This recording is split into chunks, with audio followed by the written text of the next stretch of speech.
us wrong. We desperately need you to prove us wrong. God help us all if you fail to prove us wrong. God help us.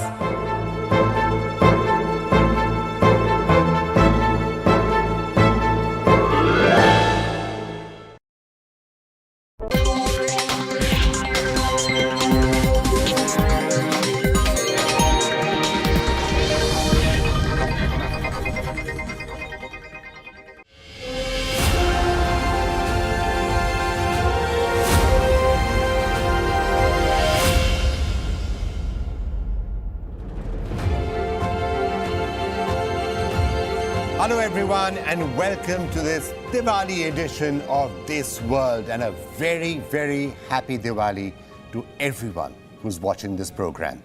I'm Vikram, Chandra.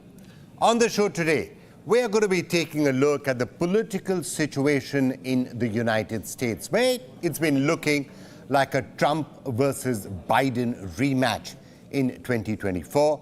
But the latest opinion polls are now showing that Trump will actually probably beat Biden by quite a margin if that election was to actually be taking place right now.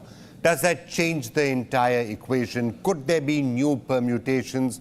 Could there be new candidates perhaps emerging into this entire clash? So that's going to be one of the major subjects we're going to be looking at.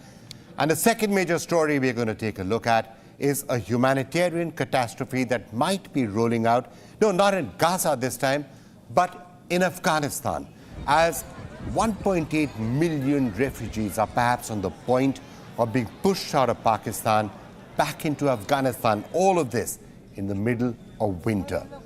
What are they going to do? Where are they going to go? It's going to be really cold out there. How are you going to be dealing with their suffering? That's the other big story we'll turn our attention to. Let's start by turning our attention to the humanitarian crisis that looks as if it is brewing on the borders between Afghanistan and Pakistan. This after Pakistan started to drive out a large number of Afghan refugees.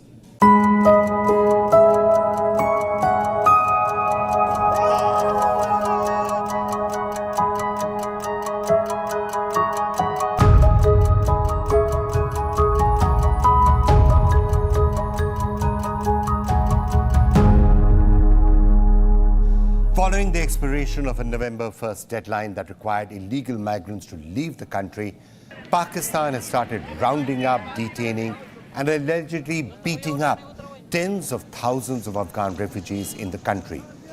Brushing off global concerns and calls to reconsider the decision, Pakistan's current caretaker government is adamant.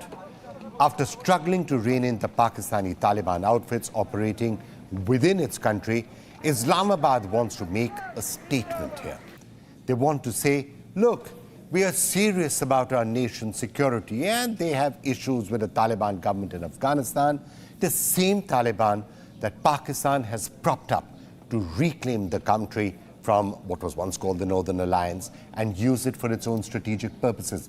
I might add, many of those terror groups that Pakistan is complaining about right now are also the same terror groups that Pakistan propped up to use against India. In reality, this entire operation is a pressure tactic against Kabul. And now, Pakistan is openly acknowledging it. On Wednesday, Pakistan justified its expulsion of the Afghan nationals as a response to the Taliban's unwillingness to take action against terrorists that use Afghanistan as a base for attacks on Pakistan. Pakistan's caretaker Prime Minister Anwarul Haq Kakar told journalists, and I quote, after non-cooperation by the Afghan interim government, Pakistan has decided to take matters into its own hand, and Pakistan's recent actions are neither unexpected or surprising. Look, I have to pause here for a minute. The irony in that statement. I have to say that both in India and in Afghanistan, people are going to be left with their jaws hanging open. This is Pakistan. This is Pakistan, which has spent decades propping up terrorists, not just in India, but also in Afghanistan.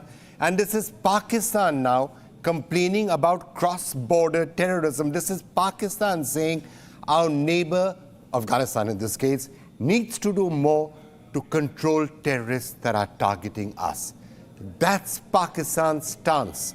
And if you're amazed and shocked by it, well, I don't blame you. As I said, my jaw is hanging open. But let's move on. Pakistan's new anti-immigrant policy comes ahead of Pakistan's general elections next year, and at a time when the country is really grappling with hyperinflation, political instability, and increasing crime rates. So we do have a situation in hand where thousands of Afghans who've called Pakistan home for years are now facing an unsettling prospect. The Pakistani authorities are also actively on the lookout for what they call more illegals within the country's borders.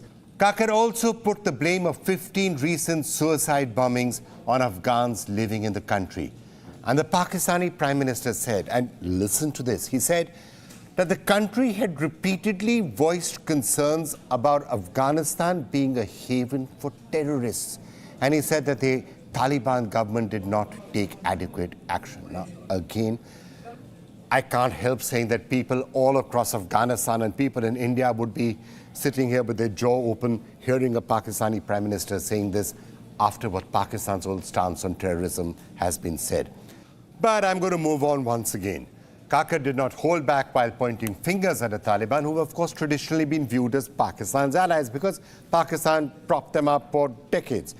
He did say he admitted that Pakistan hoped that Taliban's ascent to power in 2021 would bring more cooperation between Taliban and Islamabad. But he said the reality was far from desirable. He said, since the Taliban took control of Afghanistan, Pakistan has seen a 60% rise in terror attacks, a 500% spike in suicide bombings, and more than 2,200 lives have been lost. Well, that's what the Pakistani Prime Minister said. He also said there's been a noticeable uptick in attacks against Pakistani forces, particularly following the breakdown of talks between the Tehreek-e-Taliban Pakistan and the government in 2022. Now, you may express a lot of sympathy with what the Pakistani Prime Minister said, but again, as I'm saying, people all across Afghanistan and India and other parts of the country will say, quite frankly, Mr. Kakar, you've only got yourself to blame. You were the people who created all of this, and now it's sad that you're paying the price, but you are paying the price. And in a sense, you're now asking innocent Afghan refugees to pay the price for all of this. Because let's face it, who are the real victims in all of this? The victims are the millions of innocent Afghan refugees who are either born in Pakistan or who fled to the country decades ago. Today, their lives are overshadowed by fear and uncertainty. At the border crossings, as Afghan refugees line up to be sent back, they share their heartbreaking stories. They are worried. They're going back to Taliban-ruled Afghanistan. It means risking their lives, their well-being. Afghan nationals leave Pakistan through two primary border crossings, Torkham and Chaman. Once they cross that border or are forced to cross the border, the Taliban has established camps where people stay before being relocated to their places of origin in Afghanistan. However, these camps offer limited access to drinking water. They lack heating sources, they lack lighting, proper shelter and toilets. This means there's open defecation and poor hygiene. There's not enough food, not enough to drink. UN agencies and aid groups are working to set up facilities here. But as a result of the hardships that Afghans are facing, criticism against the Pakistani government is mounting. In their zeal to make their so-called point, Pakistan seems to have disregarded the suffering of these people. And the question that arises, is it right to hold thousands accountable for the wrongs of a select few, and especially when those select few are your own creation? And for more of this, we're now being joined by Mr. Tariq Farhadi, who's a former Afghan government advisor and a senior regional analyst. Mr. Farhadi, thank you so much for joining us. These are really disturbing pictures that we are seeing from the border of Afghanistan to Pakistan. We've seen what Pakistan is saying, which is, for a lot of analysts, it's somewhat bizarre to see Pakistan blaming other countries now for problems with terrorism, seeing as its own history. But let's set that aside. What are you making of what seems to be a humanitarian crisis that is emerging? Well, frankly, it's a major disappointment. As you know, Afghanistan has almost 10 million of its citizens abroad as a result of 40 years of war and instability. And we have about 5 million Afghans in Iran and 3.5 million Afghans in Pakistan, and perhaps another 1.5 million in the rest of the world. That's a quarter of the population of Afghanistan. But in Pakistan, over the 40 years, Afghans have become part of the fabric of society, the economy, where they live, be it in Karachi, be it in Peshawar. And this decision during the winter to push back 1.7 million Afghans in Afghanistan, where it's impossible to receive this many people during the winter and give them shelter, seems to be a malicious decision. Obviously, I think Pakistan's army has decided to do this, as the caretaker government is merely opening the carpet for the army where it wants to walk and rolling the carpet. So why is this decision taken?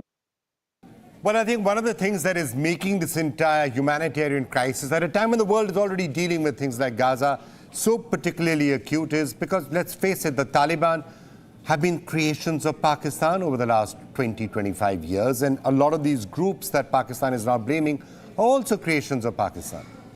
Yes, I mean, the Taliban also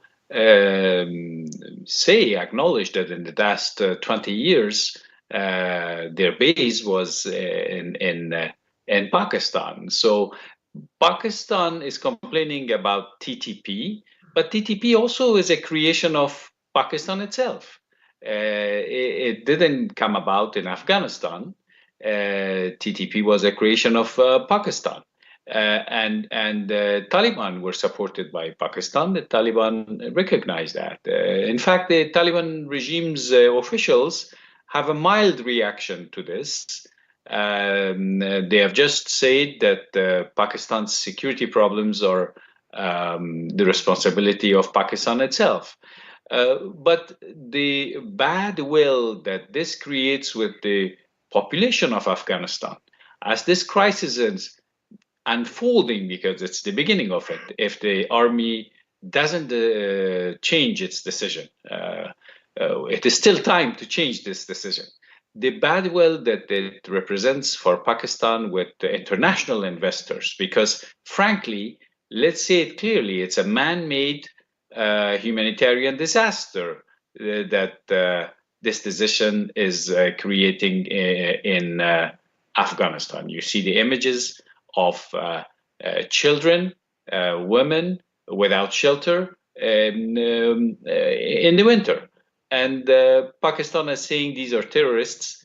1.7 million people cannot be terrorists. These were people who were working. They have businesses in Pakistan, and also Pakistan has prevented them from repatriating their assets. They have just prevented to a cap amount of $250.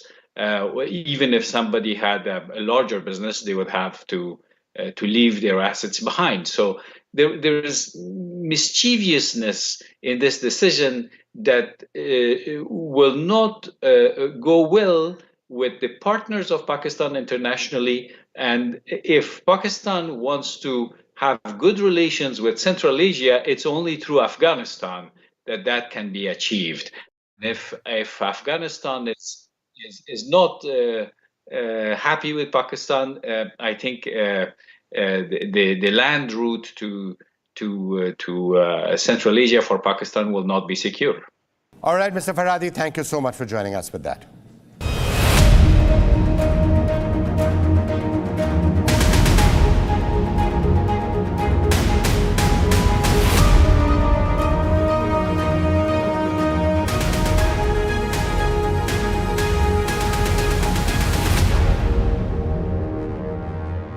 With a year to go till the 2024 US presidential elections. Now, the big question is America headed for a Trump versus Biden rematch?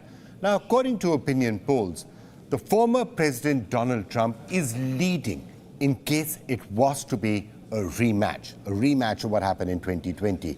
And he's leading in those key battleground states that are really important for deciding who is going to be the President of the United States. It seems that as Biden aims for a second term, his approval among citizens is slipping, and doubts about his age in particular are rising. On the other hand, Trump is the undisputed Republican frontrunner right now, despite facing multiple criminal trials, including allegations of poll interference. So the countdown has clearly begun for a high-stakes and closely watched election. The question is this the showdown that America is ready for? The short answer, not quite. According to the polls, both Biden and Trump suffer from low popularity.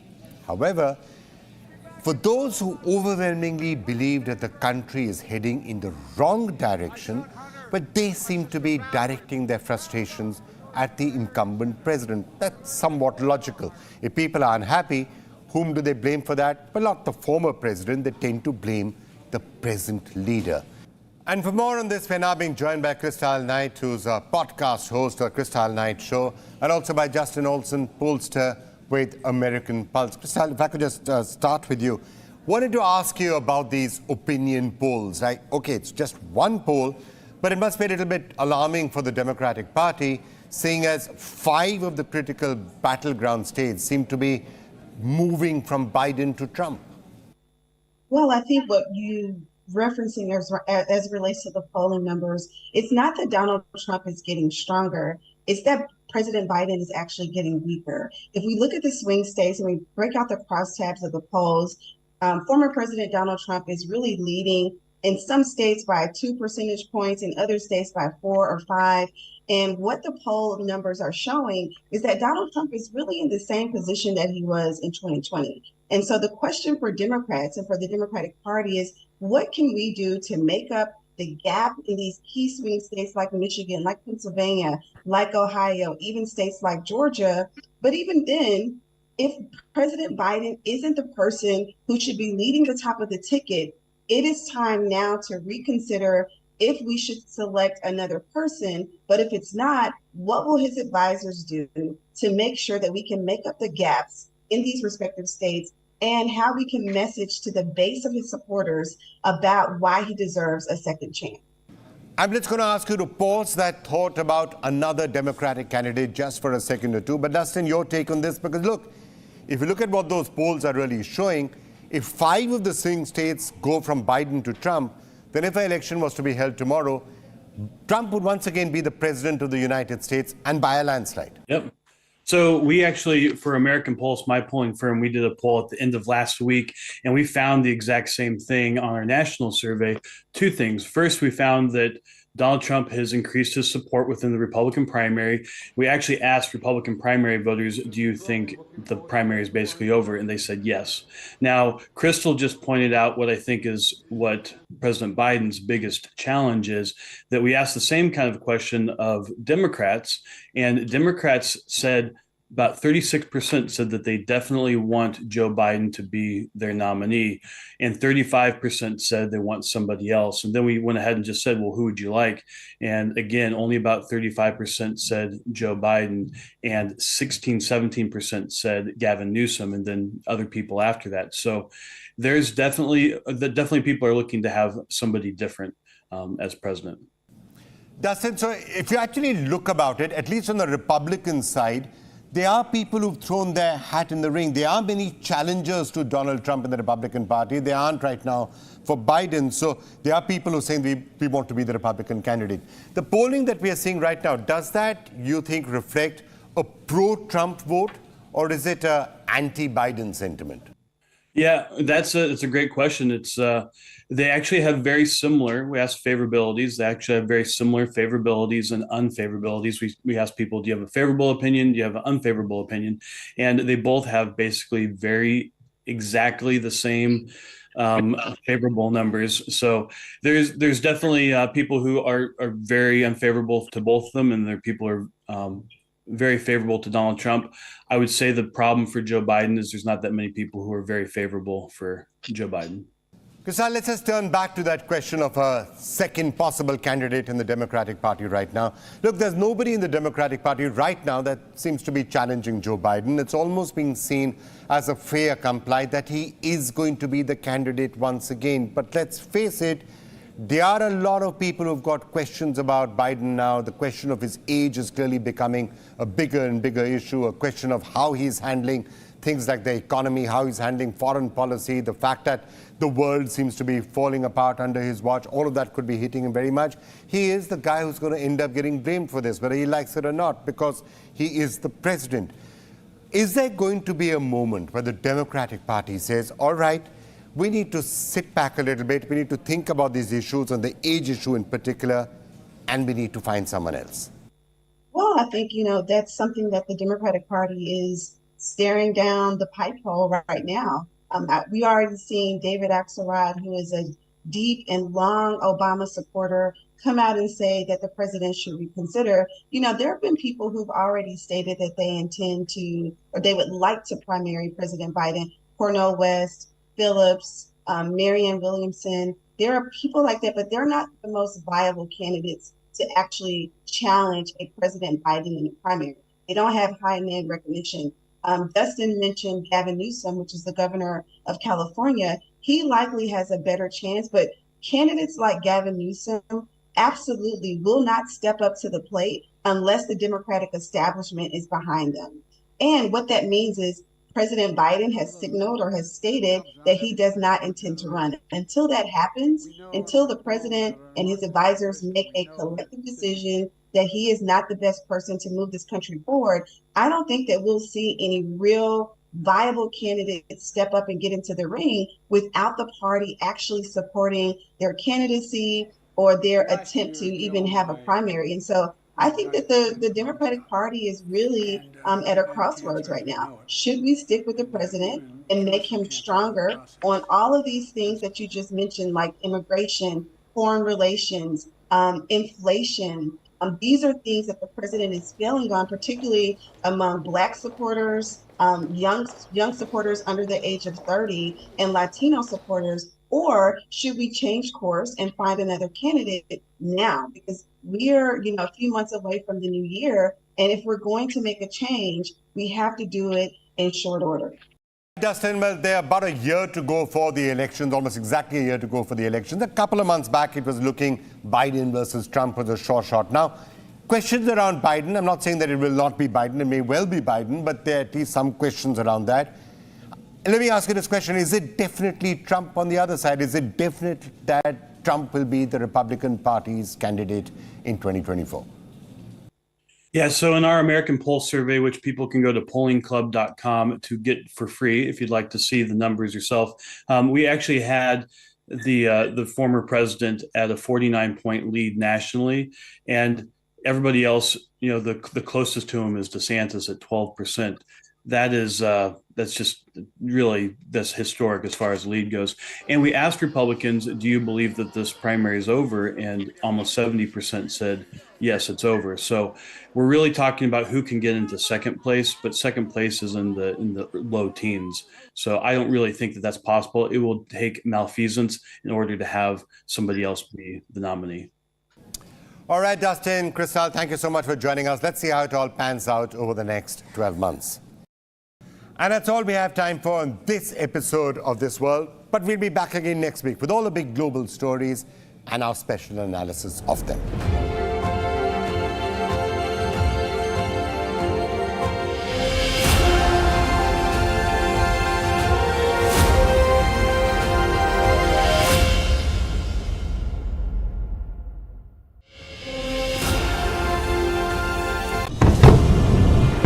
Israel woke up to a barrage of thousands of rockets fired from the Gaza Strip.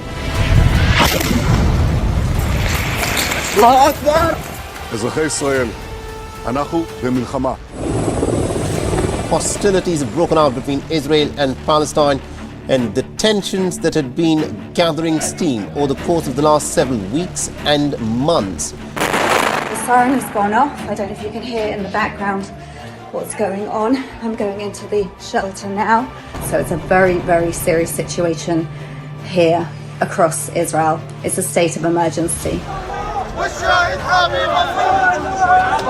The United States stands with Israel. Well, we are starting this broadcast with a developing story from West Asia, where Israeli Defense Minister Yoav Gallant says Hamas has launched a war against the state of Israel.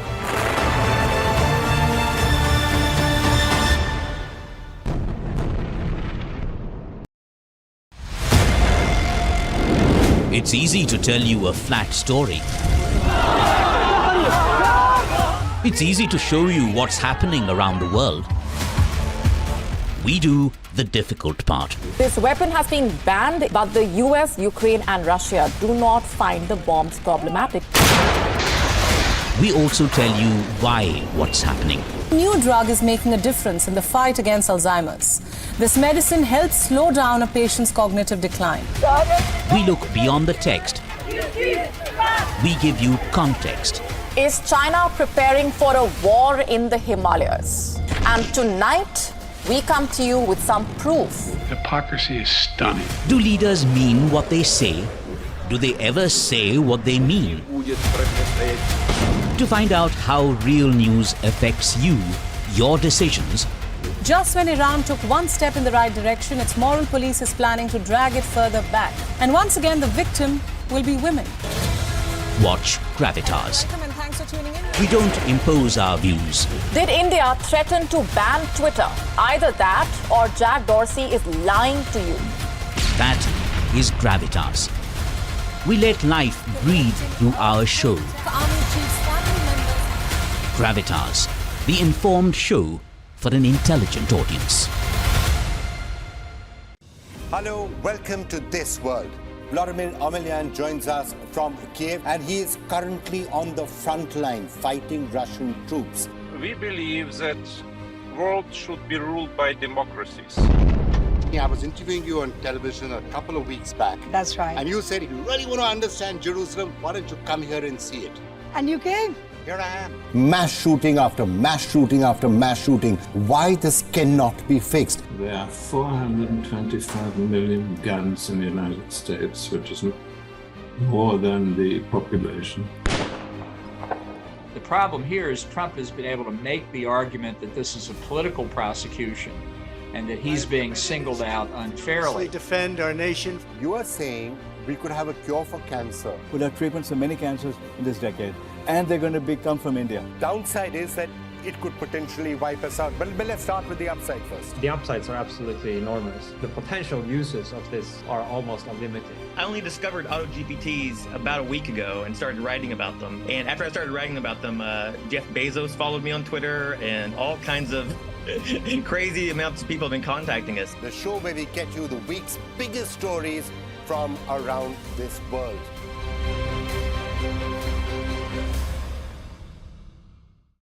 What is the India story? It's the story of the world's biggest democracy. We are developing the road infrastructure. In the end of 24, it will be equivalent to the road infrastructure of USA. We have now entered the growth phase. And I believe that